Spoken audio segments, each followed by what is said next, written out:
I'm going to say for the purpose of this exercise that we had a ribboning ability of about 1 inch approximately. So I'm going to follow down the left-hand side of my diagram. I'm going to take this water bottle, excessively wet the soil remaining in the palm of my hand, and as I go through and rub that, now if I compare this sample to the one that I've just done, what I'm finding in this sample is that it feels very, very smooth, very slick in terms of the amount of grittiness. There's a little bit of grittiness in there, but not a lot. As I move down my flow diagram, that would eliminate the sandy loam soil. It says, does the soil feel very smooth? Well, in this case it does. It feels almost like like a talcum powder, very slick or very smooth. And the final choice there is neither grittiness nor smoothness predominates. This soil, based on feel, comes out to be in the range of it's from silt loam to loam type of soil.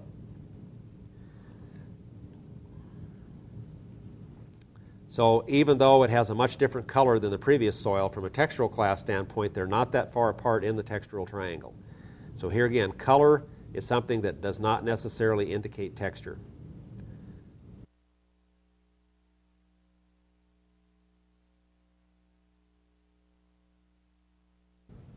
Soil sample number 4, upon initial examination, appears to be very similar to soil sample number 2. That is, in terms of color, we have this much more yellow-brown color than we do the darker color. This could indicate a lower organic matter content, but it could also be indicative of a higher degree of oxidation of the iron in this particular soil. We have some PEDs here, which have been formed by people doing soil structural units.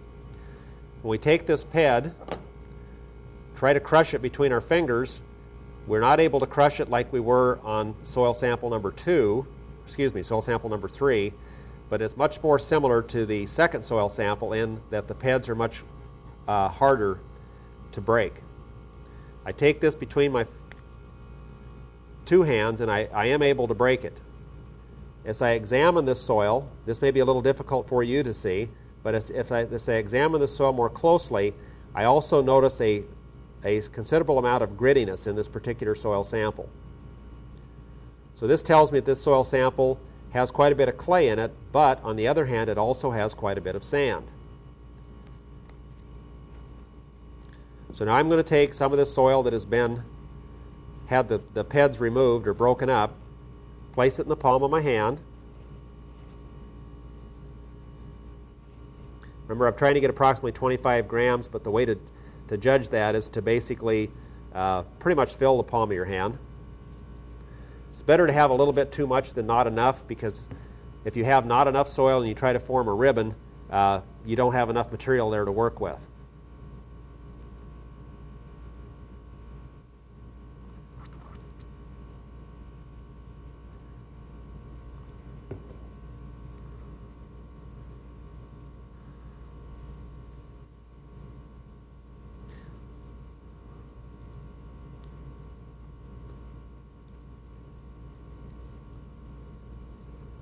As I begin to form this ball, it becomes obvious to me that there's quite a bit more grittiness to this soil, indicating a higher sand content than in the previous samples, with the exception of number 1, the very coarse sandy loam soil.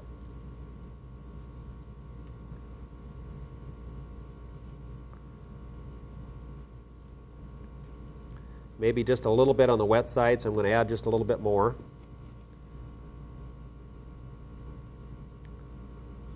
If you get your soil ball too wet, it doesn't give you a true indication of the ability to ribbon, because it's a little bit weaker if it's has too high of a moisture content or is overly wetted. Now here again, this soil sample is doing a pretty good job of staining my hand. That's telling me that there's a fair amount of clay in here, and when I look at it, I can see larger sand-sized particles interdispersed with this clay also.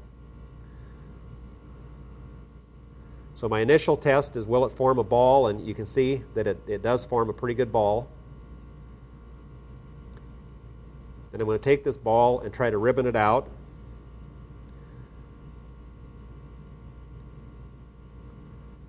it's actually forming, considering the amount of sand in there, it's forming a pretty strong ribbon. You know, I'm going to get up there probably a little over an inch, so I'm up in that, I'd say 1.5 to 2 inches in terms of its ability to ribbon.